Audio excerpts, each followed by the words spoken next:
Hello Unit 8, Mr. Mitchell here again. Today's lesson we're going to look at an introduction to witchcraft. So last lesson you would have looked at truths and myths and different beliefs and finding out information in relation to that.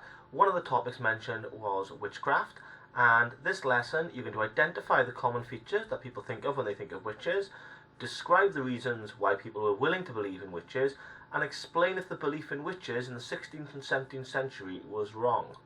So, our starting task today will be as follows. For task 1, in your books on a piece of paper, I'd like you to spend 5 minutes visualizing a picture of what a witch looks like. So that's drawing a picture of what you think a witch looks like. 5 minutes, off you go.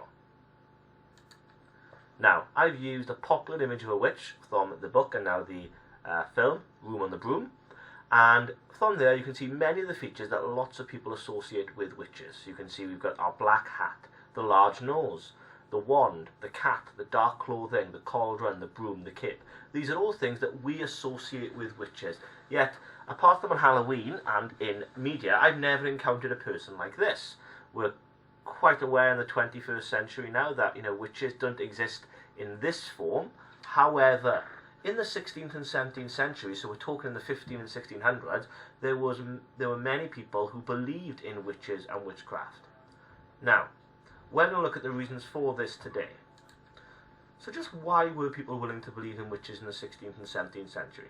There's 5 main reasons why. Religion, economics, civil war, superstition, and a lack of scientific understanding.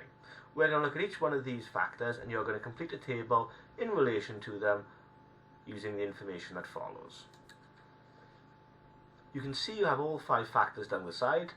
Then you have a space for the explanation, so you need to explain why people believed in witches linked to this factor. And then I've included a box on the end which I've titled Justifiable. What I'd like you to do here is actually make a judgment. Do you think that people were wrong for believing in witches because of this factor? So were they wrong to believe in witches because of religion, etc.?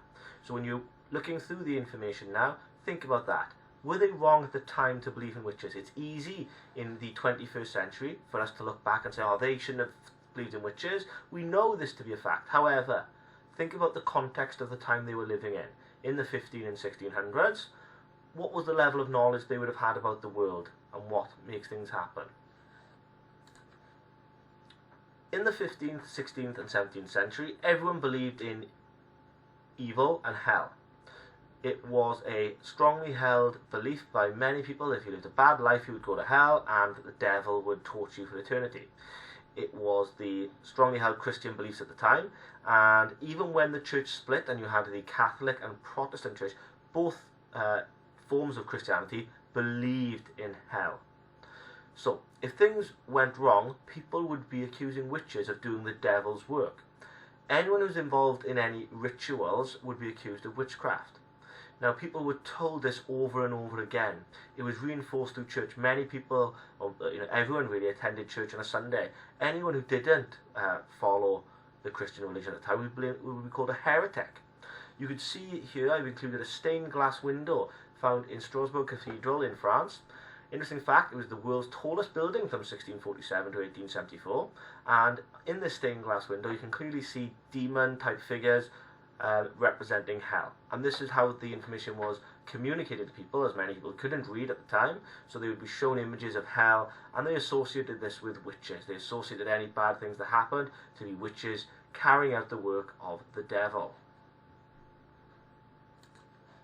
There's a connection here now between the next factor why people were willing to believe in witches: economics. There were rising prices on food at the time and other economic changes such as enclosures, so land was being fenced off, people weren't free to farm as much as they were before, and they wanted somebody to blame for the hard times. So they were blaming the witches for the hard times. Furthermore, if a person was convicted of witchcraft, their property would be confiscated.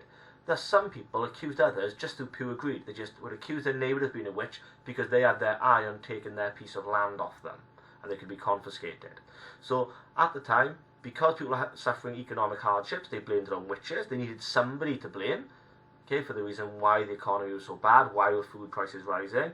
But also, if people were quite, what the word is, vindictive maybe, they would blame a neighbour and try and have their land confiscated when these people were convicted of being witches. The third factor to consider is that during this time the English Civil War was going on, and it had set neighbour against neighbour. It had been linked to religion, and it had been linked to Parliament, and there's a little visual link here for you to get a bit more of an understanding of the Civil War. But it did divide communities. People held old grievances and didn't trust each other. And if they didn't like somebody, you could easily just get rid of them by accusing them of being a witch. And when we look at how you had to prove you weren't a witch, it was often very difficult to do this. So if you did dislike someone, you could accuse them of being a witch, and they would then be punished for this. And we'll look at that in future lessons. As I said, you might want to watch the link that I've attached just to get a better understanding of the Civil War, give you a bit more context. The next factor is superstition. It's linked to religion but slightly different. People believed in magic at the time, and they were very superstitious and were afraid of anything that was strange to them, anything that was different. They believed completely in the idea of witchcraft, of that image that maybe you drew at the start of this woman going around on a broomstick with a hat on her head, with a cat and a cauldron. They believed this was actually happening, that these people were flying and causing all the bad things that were happening in their lives. It gave them somebody to blame. It gave them an outlet for the things they couldn't explain, the unexplainable. And this ties to the last factor, a lack of scientific understanding. It had not yet been discovered how different weather could occur or how climate could affect crops. So when you link this back to the economic element, when the economy was bad due to poor harvests, when the weather had been very bad and crops hadn't grown very well, but they couldn't explain this in scientific terms. They just thought, well, somebody must have cursed the crops and made the harvest very poor. People also had little understanding of illness. So when people were suffering from terrible illness, they couldn't explain what caused the illness. And without an explanation for these things, the witches were blamed for any misfortune that occurred. I'll give you two examples at the bottom.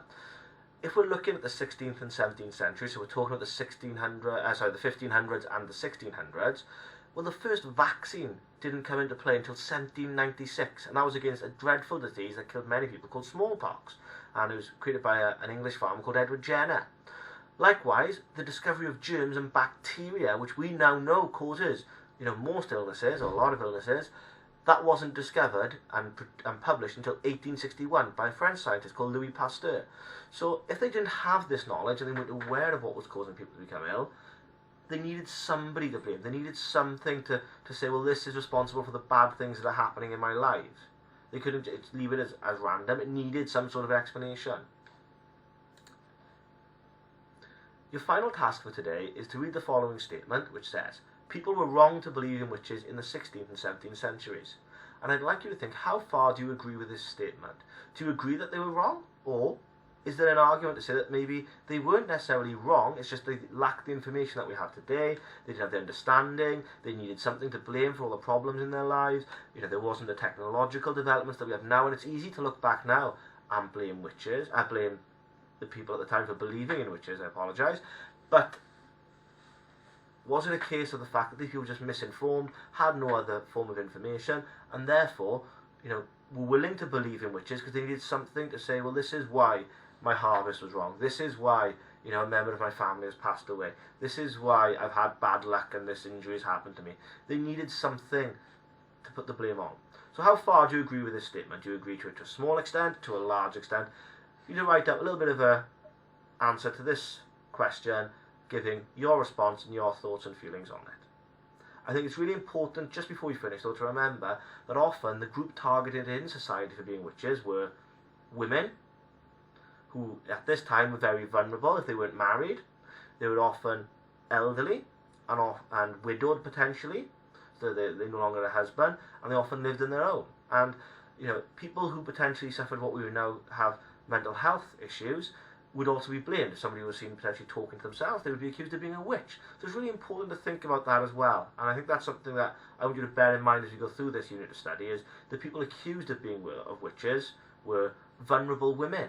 Okay, these were the main people. There were men who were accused of witches, but these were more rare than women who were accused of being witches. So I hope you've enjoyed this lesson. You've learned a bit more about witchcraft and why people were willing to believe in witches. Have a great day.